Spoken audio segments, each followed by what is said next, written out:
We have suggested that it's not the right approach to begin a conversation about the Trinity, starting with philosophical analogies, and then using those analogies and forcing them into our theological understanding, and then bringing all of that into understanding the Bible, forcing analogies or forcing theological understandings that gleam from analogies onto the Bible, and then understanding the Trinity in some vague way. I think a better approach is looking at the Trinity as a theological interpretation of Scripture model. And that begins with canon, looks at the creeds, and then we can understand what we as Christians believe and how we articulate ourselves in our own Christian culture and the wider culture around us. And that foundation gives us the ability to understand the Trinity logically, and understands, therefore, the understanding that the Trinity is theologically necessary. If God is going to be the greatest possible being, he has to include that. His nature has to include love, and he can have that nature because he is ultimately relational in his nature, that God is Father and Son and Spirit in his personhood. So this was the argument.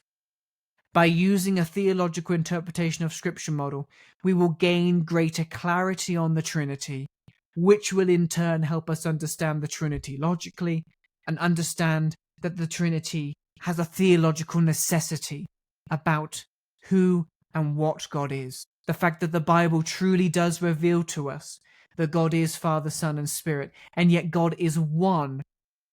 He is unified one in that diversity. The fact that the creeds are not just creations of orthodoxy that won the day, and if the church fathers voted a different way, we would believe in a completely different understanding of the Trinity and other Christian doctrine. No, the creeds are the formulations that come from the revelation of the Bible.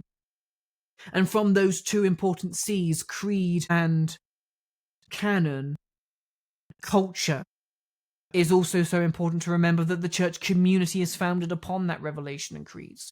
This therefore then creates the very foundation to understand the Trinity logically, and there is ways that we can do that, but we can do that because we can faithfully interpret and look at Scripture. And by doing those 4 steps, we can understand that actually, by looking at God in a deeper philosophical fashion, we realize that he must be more than one in his persons if he is going to be the greatest possible being and include love. And this really gets us to the heart of the message. We therefore can invite us as believers to solidify our belief that God, yes, he is one, but he is 3 in his persons, Father, Son, and Spirit, and he is the one who saves, whereby the Father sends the Son, and by the Father sending the Son, it begins the process of salvation, and the Son consecrates and accomplishes that salvation, and it is the Spirit that comes and dwells with us to confirm and seal that salvation